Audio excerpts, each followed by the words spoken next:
وتلاقي ان اول ما العلاقه تبتدي تخش في منطقه عميقه شويه انت بتقلق وتهرب، تاخد جنب. وعلى العكس ممكن تبقى انت الشخص اللي اول ما الطرف التاني بينشغل شويه حتى لو وقت قليل انت بتقلق، وتبتدي تسال نفسك وتسال الطرف التاني انا عملت حاجه تضايقك؟ طب انا ممكن اكون غلطت في ايه؟ طب يا ترى هو هيسيبني؟ في الحلقه دي هنتكلم عن حاجه مهمه جدا ومؤثره جدا في تفاصيل العلاقات بتاعتنا وطريقه تعاملنا مع كل علاقه. عاوزين نفهم النهارده اكتر ايه هي انماط التعلق. نمط التعلق ده نقدر نقول عليه ان هو زي ما يكون سوفت وير كده بينزل في دماغ كل حد فينا من وهو صغير، بناء على الطريقه اللي اتعامل بيها معاه اقرب ناس ليه من اللي كان مسؤوليتهم تسديد احتياجاته الاوليه. ايه الطريقه اللي هم اتعاملوا بيها مع احتياجاته؟ هو ده اللي بيحدد ايه نوع السوفت وير اللي هينزل في ذهن كل حد فينا فيما يخص نمط التعلق. اول نمط تعلق عندنا هو نمط التعلق المتجنب. ده بيكون شخص في الاغلب وهو صغير تم التعامل مع احتياجاته بكتير من التجاهل. الشخص الكبير اللي مسؤول عن تسديد احتياجاته بنسبة ما غالبا هو كان متجنب برضه. شخص ما بيعترفش قوي بأهمية مشاعر الطفل، بأهمية احتياجاته والتجاوب ناحيتها، وبالتالي عدم تواجده في الوقت المناسب مع الطفل علشان يسدد احتياجاته اللي بيعبر عنها بتخلق عند الطفل نوع من أنواع التخوف من إنه هو يعبر عن مشاعره تاني، تخوف من إنه هو يحس أصلا، من إنه يحتاج. بيطلع عندنا طفل بيحاول إن هو ما يعترفش باحتياجه لأي حاجة وأي حد. حلمه إن هو يكفي نفسه بنفسه.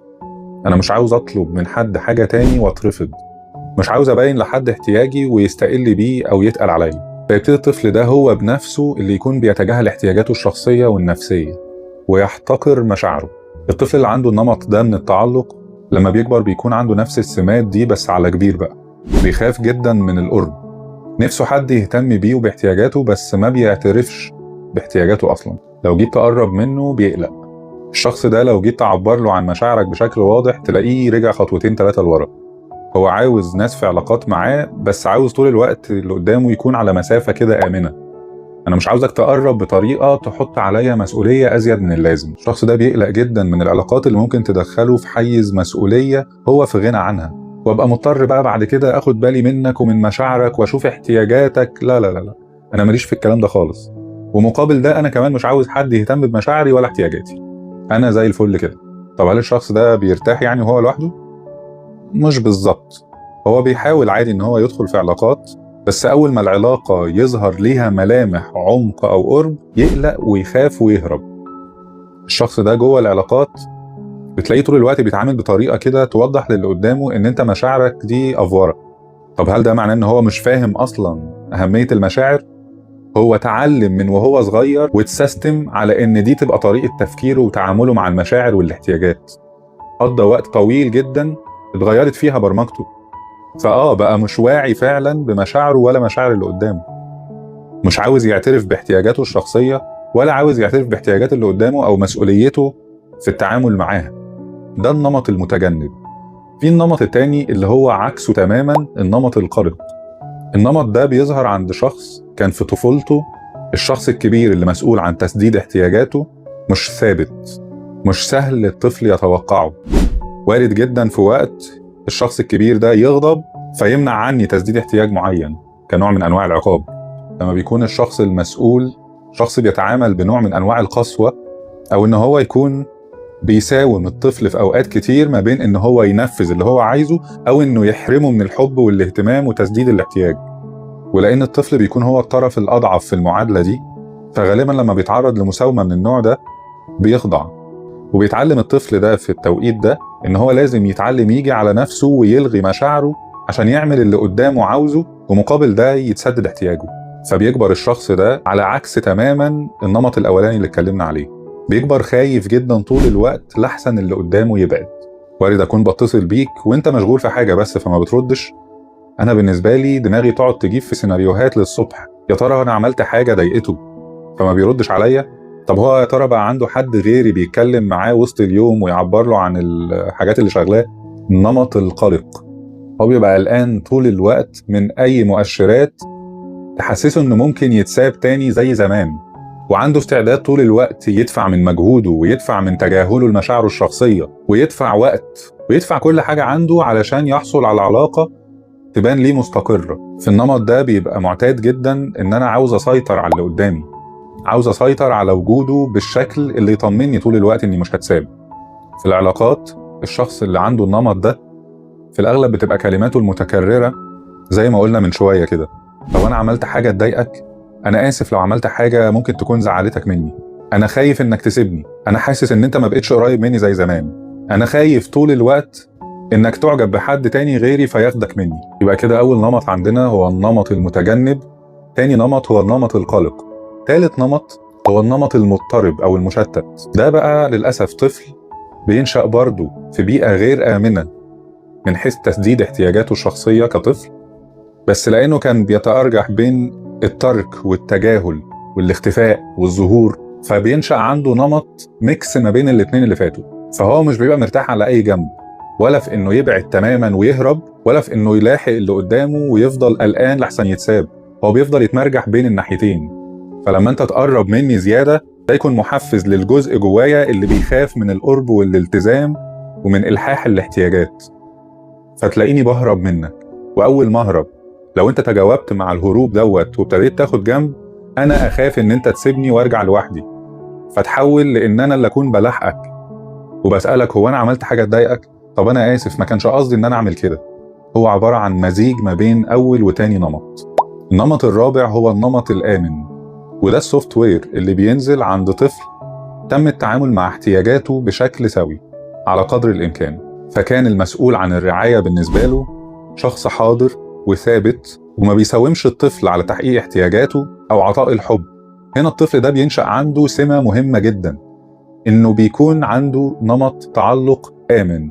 هو مطمن ان الشخص اللي بيسدد لي احتياجاتي ده موجود كل ما هحتاجه، مفيش مرة هتزل علشان يتسدد لي احتياجي للأمان، مفيش مرة هيضحك عليا ويختفي بدون ما يقول لي. التعامل بوعي في تسديد احتياجات الطفل بتنمي عنده النمط الآمن ده.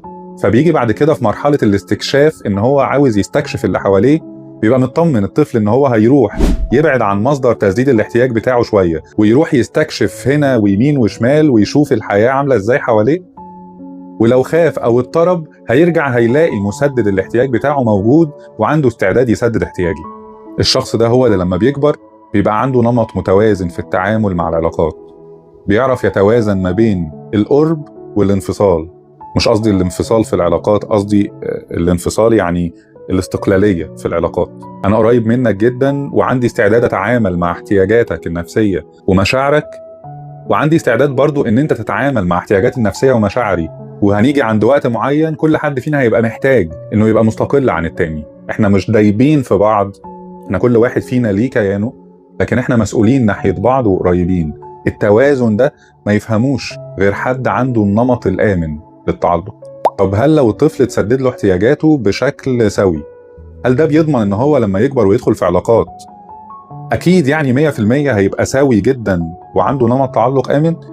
وارد يحصل له في مرحلة ما بعد طفولته حاجة تعمل له تروما او تخليه يكون خايف جدا من الدخول في علاقات تاني، بس خلينا نقول كده ان القاعدة الآمنة اللي اتحطت له وهو صغير جواه هتساعده ان هو يتعافى من التروما دي بأسرع شكل ممكن. طب السؤال التاني العكسي، لو حد في طفولته نزل له سوفت وير بتاع نمط من الثلاثة الأولانيين، متجنب أو قلق أو مشتت، هل ده معناه إنه خلاص قدر عليه إن هو لما يكبر علاقاته هتكون بايظة وهيكون نمط التعلق بتاعه غير سوي؟ لا خالص. إحنا عندنا طول الوقت الإمكانية إن إحنا نعيد صياغة الأنماط اللي اتكونت جوانا. أهم حاجة في الأول كخطوة أولى إن أنا أدرك أنا إيه النمط بتاعي فعلا، واعترف ان انا ممكن يبقى عندي مشكله. في اختبارات كده بتتعمل لطيفه جدا بقدر اعرف منها لما اجاوب بامانه ووضوح قدام نفسي، بعرف ان انا نمط التعلق بتاعي كذا. وبيكون في طرق بقى لكل نمط من الانماط الثلاثه الاولى تساعدني اتحرك واحده واحده ناحيه النمط الامن، فتبتدي تقل نسبه النمط الغير امن عندي وتزيد نسبه النمط الامن للتعلق.